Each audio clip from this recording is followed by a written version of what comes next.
again! I mean, seriously! This job was supposed to be easy!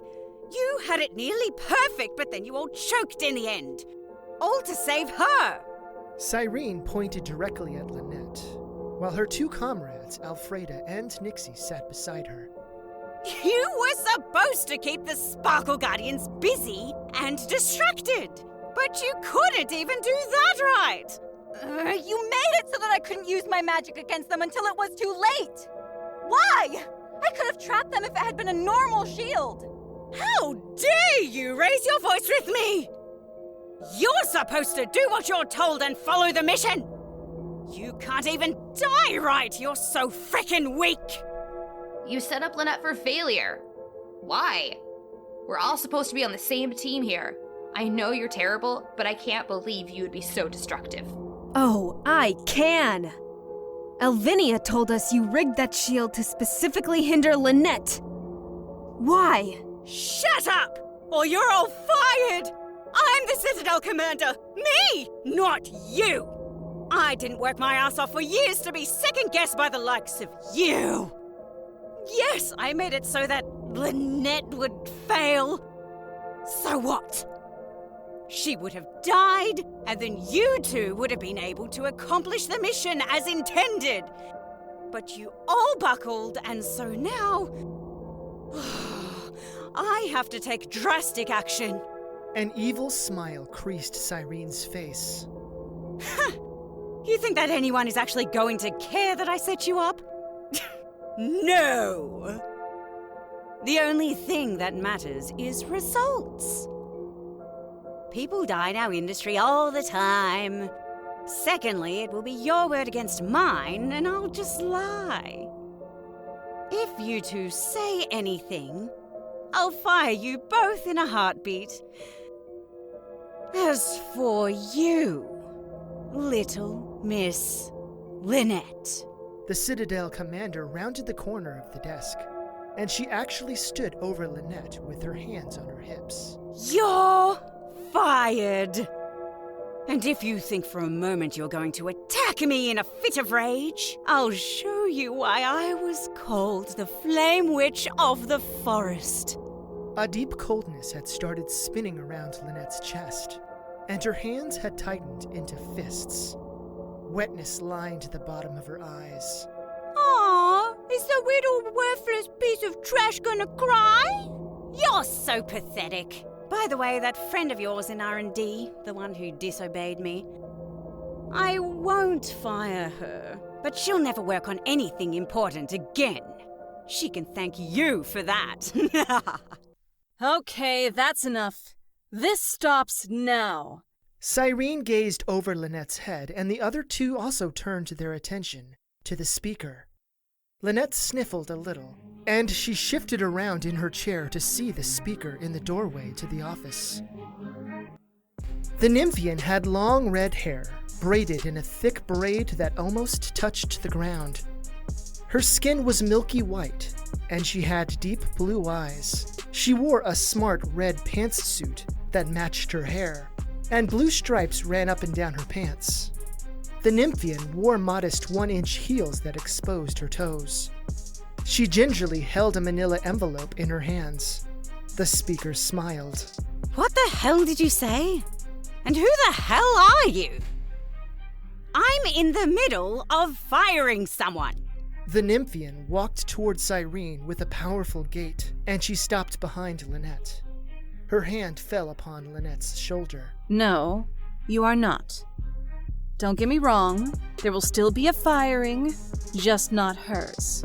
And what the hell is that supposed to mean? I'm the Citadel Commander and I make the rules around here! Not anymore. I am the new Citadel Commander. You are fired. Here's the paperwork. Everything is in order, as you will see. My name is Marika. Marika gestured for the manila envelope, and Cyrene snatched it. Once the envelope was torn open savagely, Cyrene pulled out the single letter inside. As she read it, the anger in her eyes fell away, and her sneer melted into a pout. No! This isn't fair! It's not my fault my operatives keep getting beaten! Well, of course it's your fault. This is clearly a fault in leadership. Had you been a better guide to your team, then perhaps your failure wouldn't have been so egregious. As it stands, based on your lackluster reports to the board of directors, it has been decided you are to be fired. For a long moment, Cyrene gazed at the letter, perhaps trying to will the words listed on the page to disappear. Linnet kept switching her gaze from Cyrene to this new individual, and yet neither of the Citadel commanders turned their attention towards her, or the other two operatives. The bitter, crushing despair that Cyrene had tried to plant within her had been pulled up so rapidly that Linnet simply felt numb. Cyrene stepped back, and then she openly glared at the new commander, the Nymphian named Marika. She crunched the letter in her hand, and seconds later it was engulfed in crimson fire. You think I'm going to just lay down and let you screw me? I've worked too hard to let my career be ended by a bitch like you! I'll kill you! Then the board will have no choice but to give me another chance! Cyrene's body started sparking with more fire, and Linnet pushed back in her chair, falling over. The new Nymphian had sidestepped out of the way of the tumbling Linnet, but her eyes never left the now blazing Cyrene. Marika smiled wider. Nixie and Alfreda helped Linnet to her feet, but they all took several steps away from the pair of them. So you're resisting the will of the board? You bet your ass I am! Perfect. Marika snapped with her right hand, and then gave a profound giggle. A circular portal opened behind Cyrene, and its interior shimmered as if drenched in liquid metal. By the time Cyrene glanced behind her, a massive creature made from dark metal jumped up from the portal. It landed behind her as the portal vanished. The creature was similar to one of Alfreda's clay golems, except this one was more impressive. It looked like an empty suit of battle armor. The golem was made from dark iron, with spikes jutting from its torso, arms, and legs. It also had a pair of menacing, glowing yellow eyes beneath its helmet-like head. Cyrene started to turn to face off against it. Marika waggled her left hand. A thin rapier appeared within her left grip, and Marika lunged forward. Cyrene stopped, and the horror on her face said it all. She tried to form a ball of fire, but one of the metal golem's hands grabbed her arm. Cyrene winced, and Marika closed the distance. The tip of her rapier stabbed into Cyrene's right hip. Cyrene screamed, and the fire fell away. She plummeted to the ground in a heap. Marika withdrew her sword and placed its tip at the edge of Cyrene's left eye. Give up? Yes, please, spare me! The iron golem pulled Cyrene to her feet, and it held her aloft as the strength was fading from the former Citadel commander. This is Bertha, my iron golem.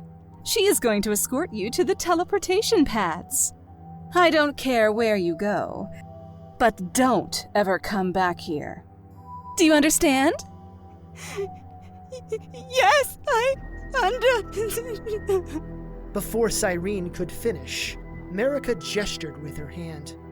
The iron golem dragged Cyrene from the office like a sack of rubbish. I'm the Citadel Commander! It's me! It's mine!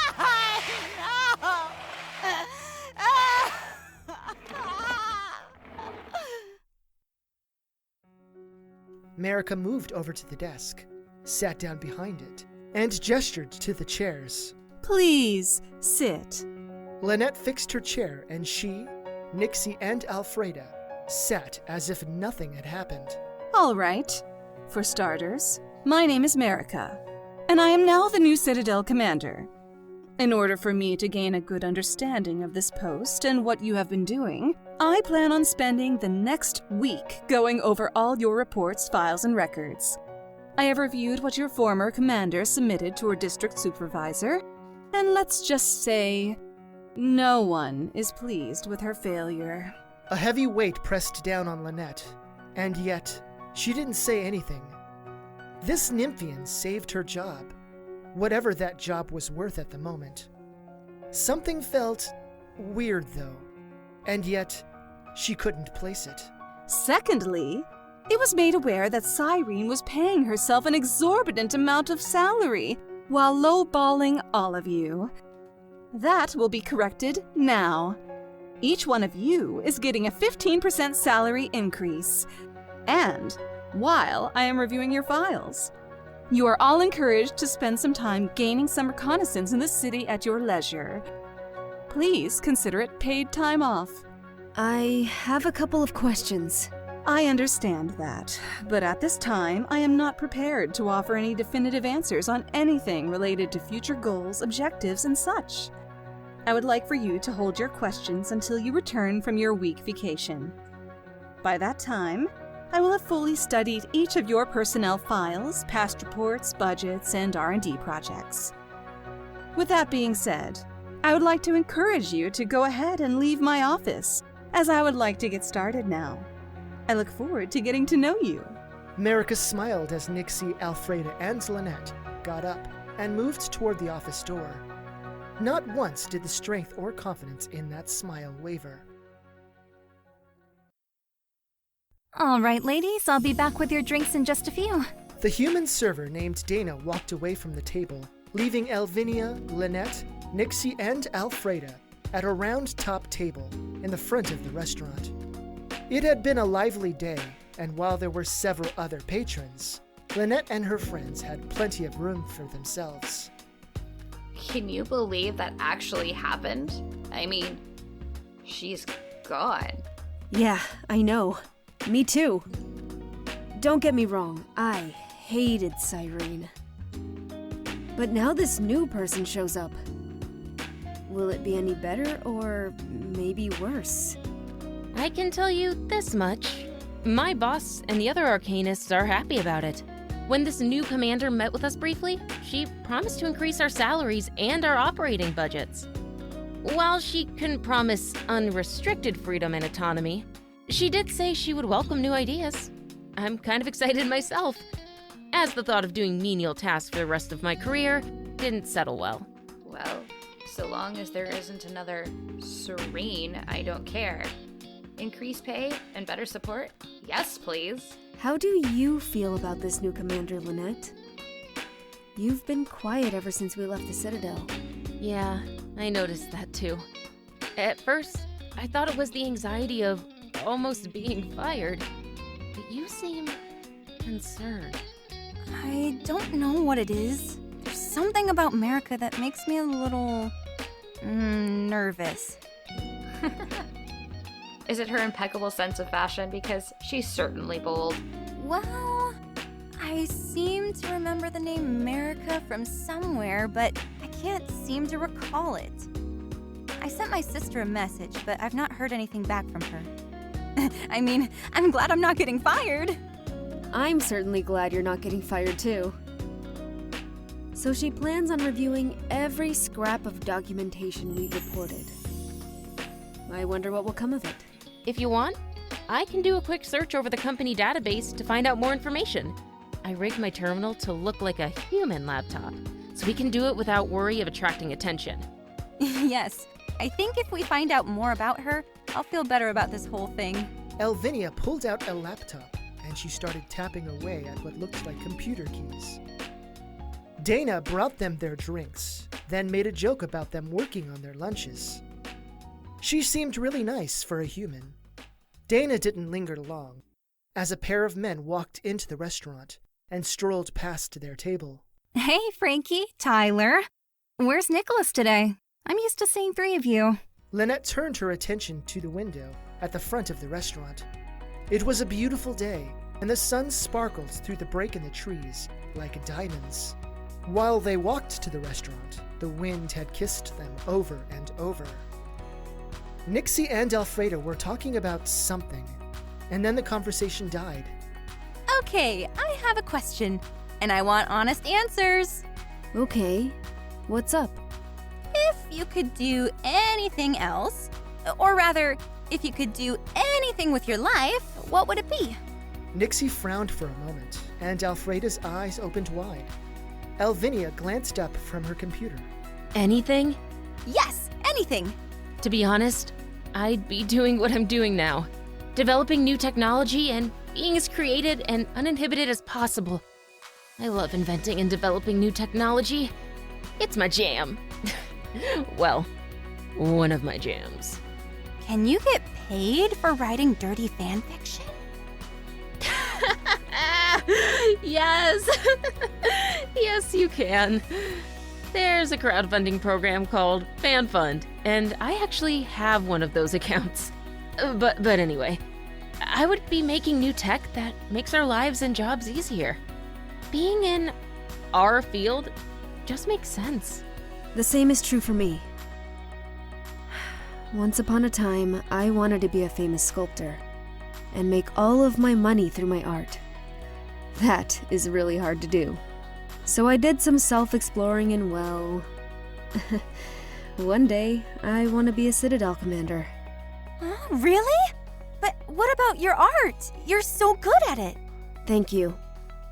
I am good at making sculptures, but I'm also a damn good operative. I discovered a great love for this career, and I am embracing both things that move me. You two can have this industry. I just fell into it, and I haven't fallen out of it yet. My dream is a little, well, a lot off the beaten path. Oh? How so? Well, I want to own and operate a bed and breakfast one day. Really? Oh my gosh! That's adorable! I can totally see you doing that. Wow. I'll be honest, I really can't. Not that I'm poking at your dream, but isn't running a bed and breakfast stressful? You are the anti-stress queen. Oh, I'm sure it would be a lot of work, but I mean, my mindset behind it is that bed and breakfasts are a great place to distress, you know? Maybe I could help people do that. Maybe it's dumb. No, I think it's great. It's totally worthwhile. I'm sorry. I was kind of being a bitch. As long as I've known you, you always struck me as super chill. When you explain your idea, it does make sense, and I think you'd be great at it. After all, no one knows how to distress better than you. It's one of the many things I admire about you. A small smile crept on Nixie's face. What about you, Linnet? Is this what you always wanted to do? Oh, it's my turn? Did I ever think I'd do this? No. Like Nixie, I just kinda fell into it. So what would you want to do? I honestly don't even know. Is it stupid that I'm an adult and I still don't know what I want to be when I grow up? That's not stupid. I mean, I have a cool ultimate dream, but I honestly feel lost most days.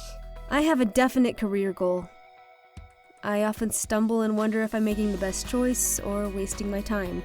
I don't have that problem, to be honest. But I will be here to help you figure it out, however long it takes. By the way, I found some information about our new boss. Would you all like to hear? Yes, please. And thank you. Alfreda and Nixie glanced around a bit, and then they leaned intently toward Elvinia. Linnet couldn't help but do the same. And for the briefest moments, she grinned inwardly to herself. Linnet wasn't floating aimlessly alone amidst the vast and dark ocean of meaning and purpose. She had at least one person, and perhaps as many as 3, who would guide her to wherever the currents of the universe led her. The spark of happiness faded as Elvinia's mouth formed a small frown. It appears that she had a few placements over the last few years, all of them as Citadel commanders. Prior to her leadership roles, she had proven herself a very effective and ruthless operations operative. In fact, based on this information, It seems the board of directors had sent her some of the dimensions with the worst concentration of powerful magical boy or magical girl opposition. Do you think that's why she was sent here? I mean, they have been beating us pretty badly lately. Yes, well, they were always beating us. We always had minor successes here and there, but after their power-up, they have been quite relentless. Her longest pre-commander post was on a world in a dimension where the Citadel fought an actual war with the local forces for, 15 years. That particular assignment won her a posting to a Citadel commander interim position. How long was she in her interim position? Not long. According to the company records, she was at a little place on the edge of known dimensions, where she gained some reputation by converting the entire planet into one large Anam Energy bounty. The entire planet? How is that possible? For a long moment, Elvinia scrolled down her laptop, and her eyes danced across the screen. There was some kind of accident during one of the Anam Energy Collection missions she was in charge of, and it caused the planet's core to overload and explode. There was such a massive explosion, the entire staff was killed during the mission. Still, she rigged some technology to siphon as much energy as she could before she fled. She was the only survivor. She killed her entire staff? Yes, and while she got in major trouble, she was given another post, still on the fringes of Nymphian reach, where she also managed to collect large sums of Anam energy. Actually, record-breaking sums. And what of her staff at that location? There was a high turnover rate, and not because people quit on her. There was a high death count for both Nymphian operatives and the local population. Citadel commanders are supposed to take care of their operatives, not risk them like pawns. There were some major resistance met in one of the core dimensions, closer to Nymphia, and the board of directors reassigned Merica to that post. And what happened to the staff at that post? Well, actually, there weren't that many casualties, even with the large force of magical boys present. There weren't any Nymphian casualties, anyway. And what does that mean? In order to quell the resistance of the people on that world, Merica discovered the identities of the magical boys, then crucified them and their families before enslaving the entire population and turning them into Anam factories. That particular world is still one of Nymphia's most lucrative dimensions. The Citadel is still expanding out from that one planet. That's terrible. Was that her last assignment? No. Her last assignment was actually quite strange. She was stationed in a dimension with a trio of densely populated planets. It says here that she was given unrestricted discretion. I am not even sure what that means, but here's where it gets weird. It says that Merica went to that Citadel, but then that's the last mention of the Citadel in any of the official records. What do you mean that's the last mention of it? Yes? What do you mean? Like, it's a top secret facility? No, it doesn't exist anymore. That whole dimension has been listed as a dead dimension on the official company records. It simply says she was stationed to the Citadel, there was a previous staff station there, then nothing. Merica hasn't been stationed for a while either. It seems she's been on a sabbatical for about 25 years.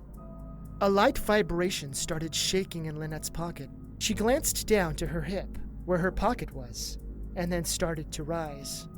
I just received a message, maybe from my sister. I'm gonna go check it out in the bathroom. The others watched her go, and Linnet made her way to the restroom.